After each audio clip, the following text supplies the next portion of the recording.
প্রথমে আমরা আলোচনা করব ফিগার অফ স্পিচ কি। ফিগার অফ স্পিচ হচ্ছে এমন কিছু শব্দগুচ্ছ যেগুলো আমাদের ভাষাকে সুন্দর করে। যেমন সে চিতার মতো দ্রুত দৌড়াতে পারে, তার মানে কি? সে চিতাবাঘের মতো খুব দ্রুত দৌড়াতে পারে। আমাদের দেশটি ছবির মতো সুন্দর। দেশটা কেমন এটা বোঝাতে গিয়ে আমরা বললাম ছবির মতো সুন্দর।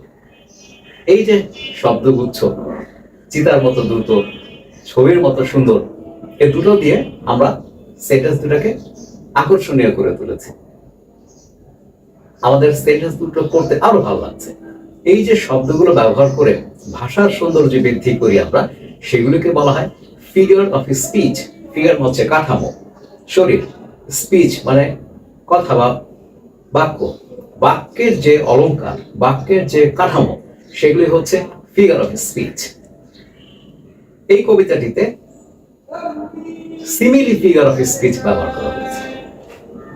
আমরা একটু বলে দেখি।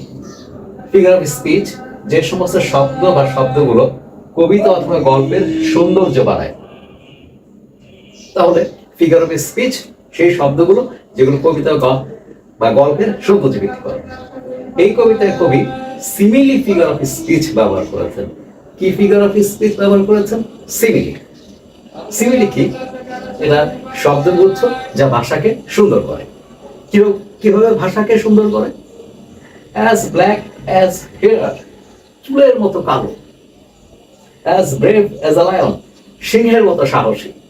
এবং সিমিলি ব্যাখ্যা করতে গিয়ে as এবং like এই দুইটা শব্দগুচ্ছ সাহায্য নিতে হবে। as শব্দ, like শব্দ। as, his shirt is as white as snow, তার শার্ট তুষারের মতো সাদা। তুষার মানে কি? বরফ।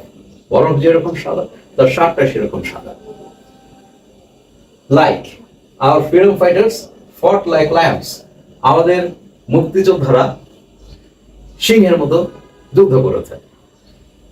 এখন আমাদের কবিতা থেকে সিমিলি ফিগার অফ স্পিচ গুলো খুঁজে বের করতে হবে।